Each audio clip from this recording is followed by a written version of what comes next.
Welcome to the Accounting for Innovation podcast, where we explore cutting-edge strategies and insights into the worlds of accounting and finance. Presented by Decimal and the Radical CPA, each episode dives deep into industry trends.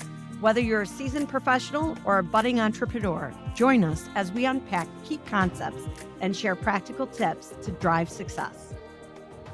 Welcome to today's episode of Accounting for Innovation with your co-host, myself, Matt Tait and Jody Padar. Today, I am excited because I have very little contextual information to be able to help this discussion, but Jody is an expert. So today we're going to talk about AI for tax, because to me, and our teams are doing this at Decimal, AI is reducing the burden of tax season prep. It's enabling more strategic planning. It's making the work easier. And one of the craziest things I've always thought about the profession is in other jobs, people measure your time by how many years you've been at a company. In an accounting firm, it's how many tax seasons.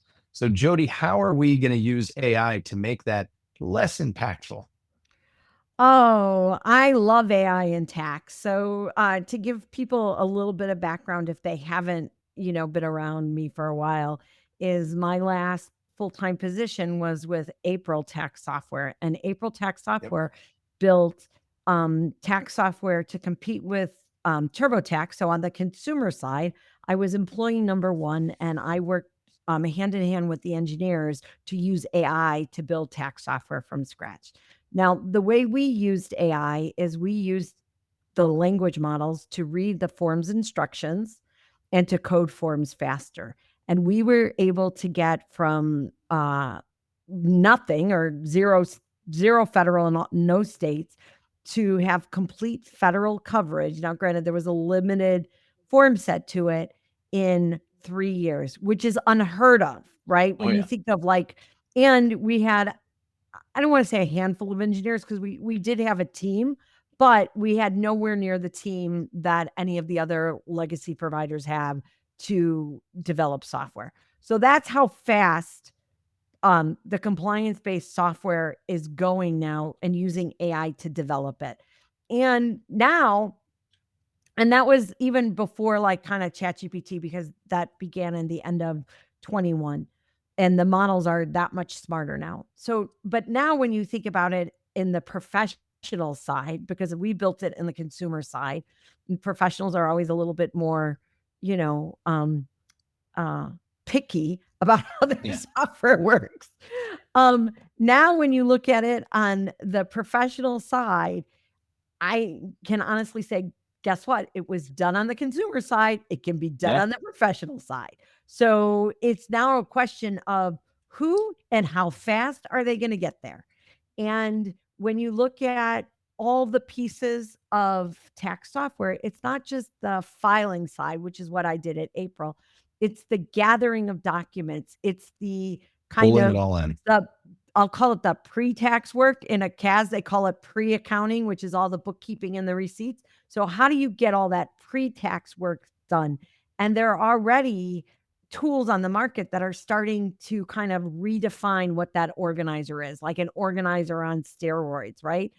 And I think that's what's exciting, because that's like the first step. And then once you get all that data in, and again, we're going unstructured to structured data, now you can populate tax forms fairly easily and you can get to filing. And so I would guess in the next few years, we will have complete software that will be able to file using AI significantly. And, in the professional side, there's like Blackor, who nobody really knows what they do, but they've raised I think $60 million or some crazy amount. And yet nobody has really seen their software work yet, but I think that's interesting. So I think there's an opportunity there. I also think that I've had 3 additional seed founded startups come to me directly asking for help with tax software. Also, iWin just acquired Taxa, and they're kind of exploring the space. So that's like 5 that I can say today that are gonna get there. Now, whether they get there in 1 year or 5 years, I don't know, but it's coming and it's coming quick. And then you again, you have the kind of the pre-tax softwares that are kind of on the cusp who are like starting it as well. And and then there's the planning software, right? So we didn't even talk about like tax planning software, right? So you Oh have yeah, I think True Prep AI, you have other tax planning softwares that are like they're building to help us do tax planning, which I actually think is a little bit easier even than compliance to use AI to do it. So I agree. we got the opportunity, and then last but not least, we got research, right? And we have Blue Jay, who is like killing it on the tax research side. They're like everywhere now, and they're in all the states, and they really make tax research super simple. So Yep. tax is actually, I think, one of the easier things to do with AI, um, because it's based in language, because it's law and it's language and Right.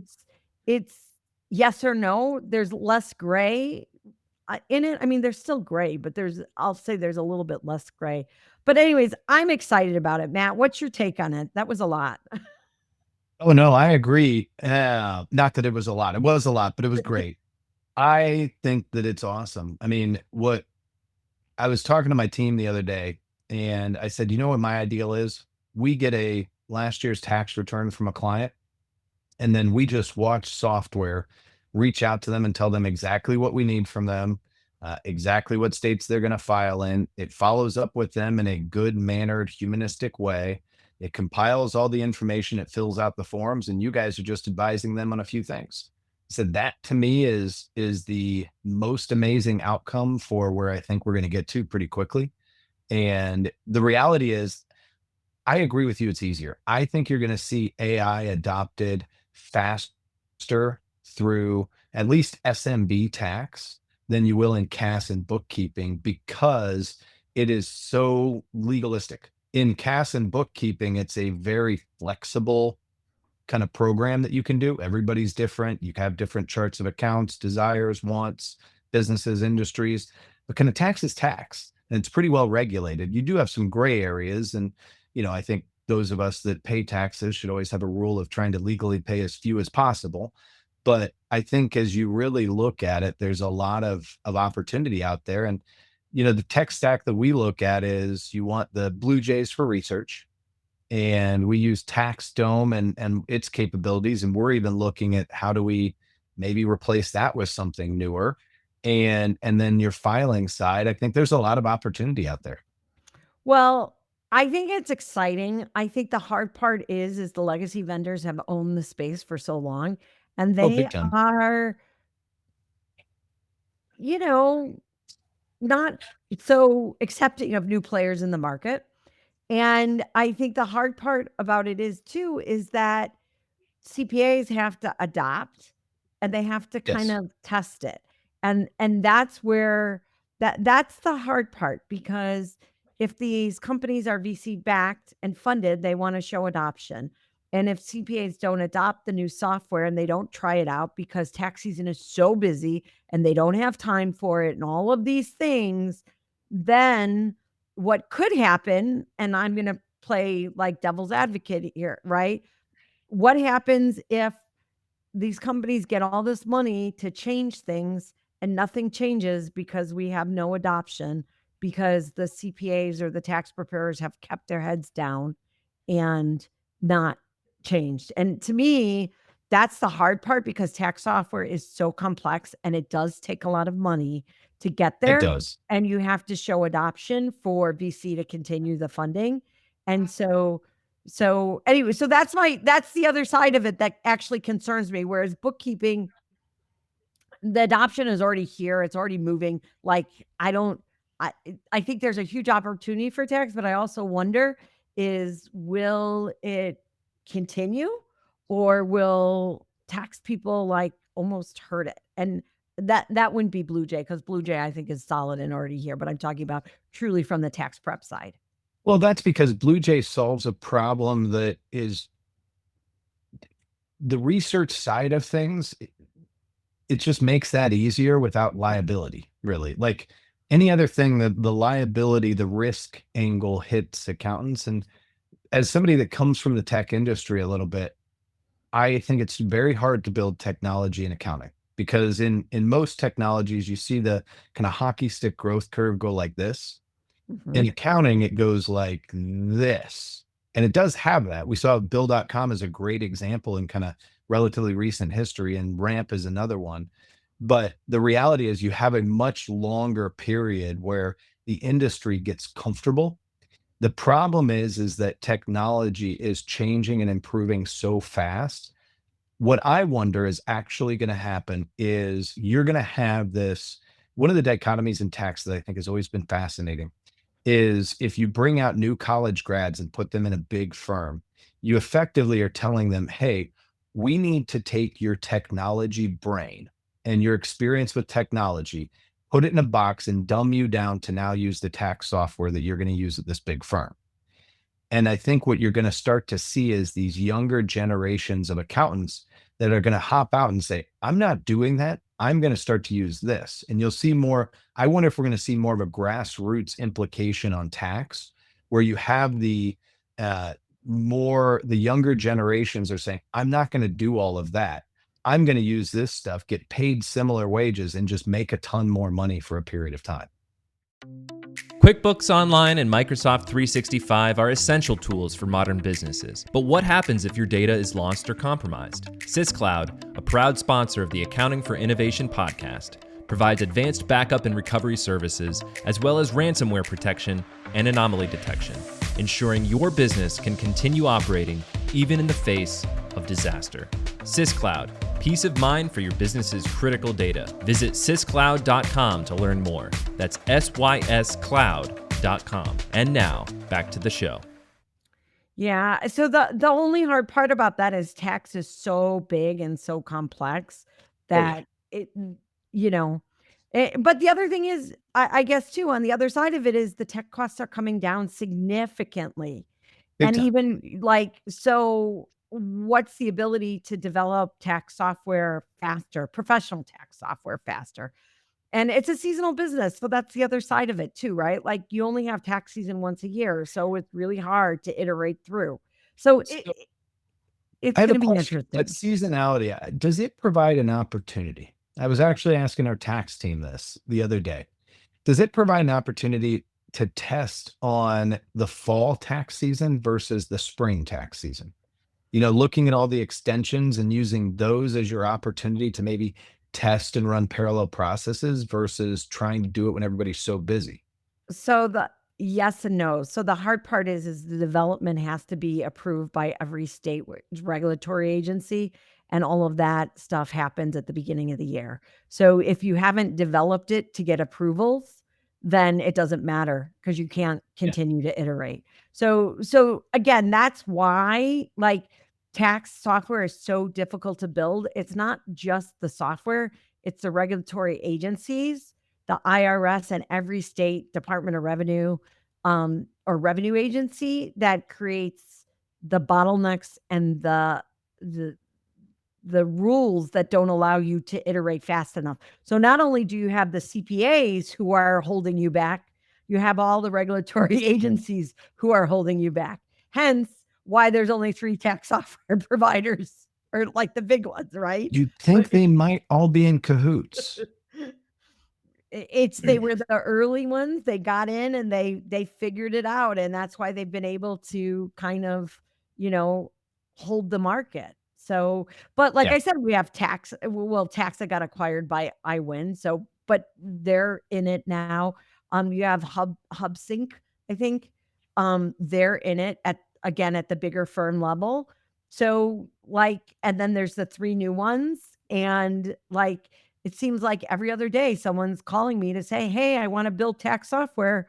So Go for it. so maybe it's coming faster than we think, but again, I think it'll be interesting, but that's my word of warning. If you truly want tax software, we as a profession, we as tax preparers are gonna have to help iterate through and let some of these softwares actually be viable, because if we're not, then guess what? The legacy providers are gonna continue to do what they do. So today you have a lot of people are thinking, where do I start with AI and tax? Where do you have them start? So I would start on the pre-tax work. So I think it's TruePrep.ai is there.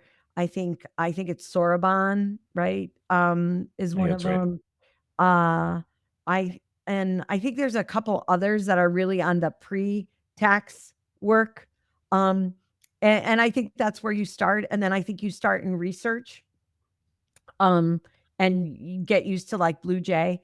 I think you can use things like, I think it's Tax Plan IQ, right, for projections and things like that, right? So those are the ones that are like already like somewhat established, right? When you think of AI and tax, but they're not in compliance; they're in the surrounding area. So they're either in projections or research. Yeah, I would agree. Kind of break things up and take out the unregulated aspects that are hard Right. to do and start putting stuff in there. Make your life easier. And when the regulated aspects start to provide opportunities, then see and test. And I think getting back to get your hands dirty and start trying things out, testing it out. And, I think the Blue Jays of the world provide so much opportunity for people that have not been able to have access to information in the ways that bigger firms have. And you're democratizing information. And you, as a small firm or as a single accountant in a bigger firm, now have access to look way smarter than you ever have in the past by leveraging AI. And I think that's really cool. And absolutely make sure you're pricing for it and you're charging for it, right? Just Oh, because it took you 100%. 2 seconds to find the answer doesn't mean you shouldn't charge for it. And I think the other thing is even when we talk about accounting to get to, tax, think about if you aren't doing taxes and you wanna do some, like, quick write-up work, you could throw a bunch of bank statements into ChatGPT, and you could get an Excel spreadsheet out, and you can manipulate that data really quick to get to, I would call a quick and dirty tax return on a Schedule C, right? So, Oh, yeah. like, the way to manipulate data to get it into a tax return, forget about even, like, the 1099s and all that stuff you're collecting. Just think about, someone who has a simple Schedule C with 12 bank statements that now you have the ability to, by using AI, to turn that stuff into a simple trial balance that you can manipulate in Excel and have that take you, you know, 10 minutes as opposed to rekeying everything or trying to hunt down a bank login or doing something like that with it, right? Like you could now take a PDF and make it into, again, taking unstructured data and making it structured. 100%. You can make it into a simple trial balance really quick to get into a Schedule C return. So, I'll say that's the the hack of AI, right? Versus like kind of this big software stuff. But I think that's the stuff firms need to think about too, is like what are all the Start little training. hacks that you can use AI to do, your job easier as these other tools continue to evolve. How do you find the hard parts of your job and make them easier? It's something we've all been trying to do for our entire lives, and now AI gives us more capabilities. So I think it's awesome. I think we're going to see a lot of or AI in tax and CAS and workflow. AI is coming for everything, and it's just going to make our lives easier and better. And Jody, I'm excited to talk about more aspects of that, more areas where we're going to see it in our episodes to come.